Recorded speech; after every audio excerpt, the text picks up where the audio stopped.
Hormuz deadline खत्म होने के बाद ट्रंप का एक पोस्ट आया। देखिए बड़ी खबर, नाकेबंदी के पास जहाज आए तो तबाह कर देंगे, करीब आने वाले जहाजों को नष्ट कर देंगे। हॉर्मुज में अमेरिका ने नाकेबंदी शुरू की है। ईरानी नेवी पूरी तरह तबाह हो चुकी है, ट्रंप ने कहा है। तो देखिए अब बड़ी खबर आ गई है, ट्रंप ने कहा है कि ईरानी नेवी पूरी तरह तबाह हो चुकी है और जो जहाज करीब आए हॉर्मुज के उनको नष्ट कर देंगे। नाकेबंदी के पास जो भी जहाज आए उनको तबाह कर देंगे। हॉर्मुज डेडलाइन खत्म होने के बाद ट्रंप ने यह पोस्ट किया है। तो ट्रंप ने अब हॉर्मुज को एपिसेंटर बना दिया है वॉर का और कह रहे हैं कि हमारे नाकेबंदी के करीब जो आया उसको नष्ट कर देंगे। ईरान की नेवी तो पहले ही खत्म हो चुकी है। तो हॉर्मुज की लहरों में बारूद घुल चुका है और दुनिया महायुद्ध की दहलीज पर खड़ी है। एक तरफ ट्रंप का वो सुपरविजन है जो समंदर की गहराई से ईरानी माइंस को उखाड़ फेंकने का दम भर रहा है, तो दूसरी तरफ ईरान की वो आखिरी चेतावनी जिसने अमेरिकी युद्धपोतों की हॉर्मुज में एंट्री हुई तो अरब में सर्वनाश तय।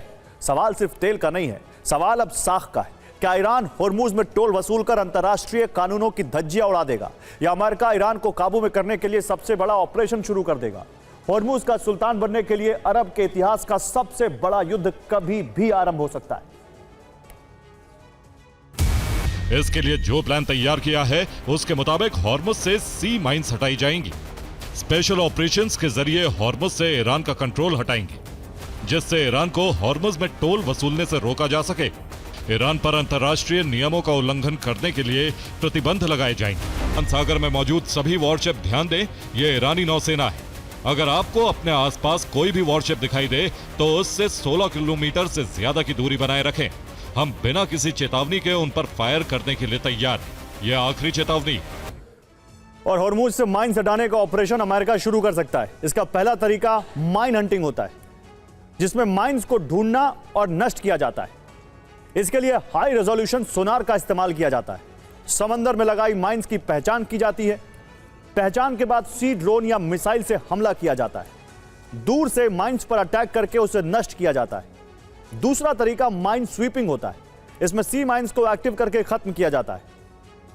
माइंस के पास कृत्रिम मैग्नेटिक फील्ड बनाया जाता है।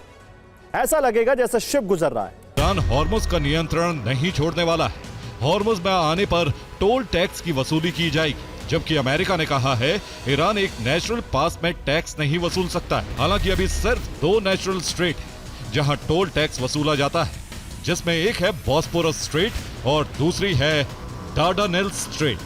दोनों पर ही टैक्स वसूलने का अधिकार तुर्की के पास है। दोनों ही जगह से संयुक्त रूप से तुर्की एक कंटेनर शिप से 1 से 2 करोड़ वसूलता है। तुर्की 1936 की मॉन्ट्रैक्ट संधि के दायरे में रहकर टोल वसूल रहा है। 1936 की मॉन्ट्रैक्ट संधि के तहत वो सीधा टोल तो नहीं ले सकता, लेकिन सर्विस टैक्स के नाम पर मोटी रकम वसूलता है, जिसमें सैनिटरी निरीक्षण, बचाव सेवाएं और लाइट हाउस जैसी सुविधाएं आती। और एनिमेशन के जरिए हॉर्मुज की भौगोलिक स्थिति समझिए। दरअसल इस सकरे रास्ते के इनबाउंड और आउटबाउंड पर दोनों देश हैं। हॉर्मुज का लगभग पूरा हिस्सा ईरान और ओमान के जल क्षेत्र में आता है। हॉर्मुज के सबसे सकरे इलाके 39 किलोमीटर वाले हिस्से में दोनों के जल क्षेत्र आपस में मिल जाते हैं। इसीलिए इसे शेयर्ड जोन रखा गया है, क्योंकि किसी भी देश की समुद्री सीमा उसके तट से 12 नॉटिकल मील यानी 22 किलोमीटर होती है।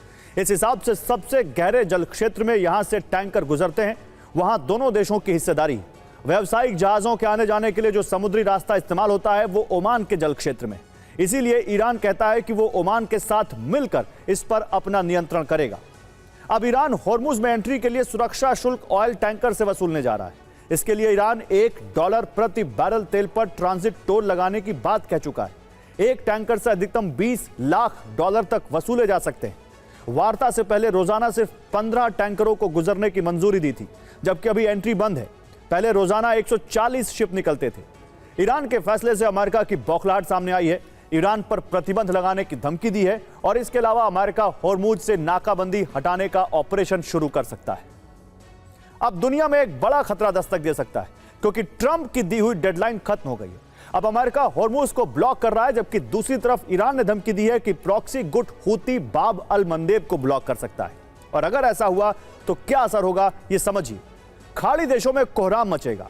दुनिया में बड़ा तेल संकट पैदा हो सकता है। तेल के दाम बहुत तेजी से बढ़ सकते हैं। 2 रूट ब्लॉक होने पर सिर्फ ओमान तेल भेज पाएगा।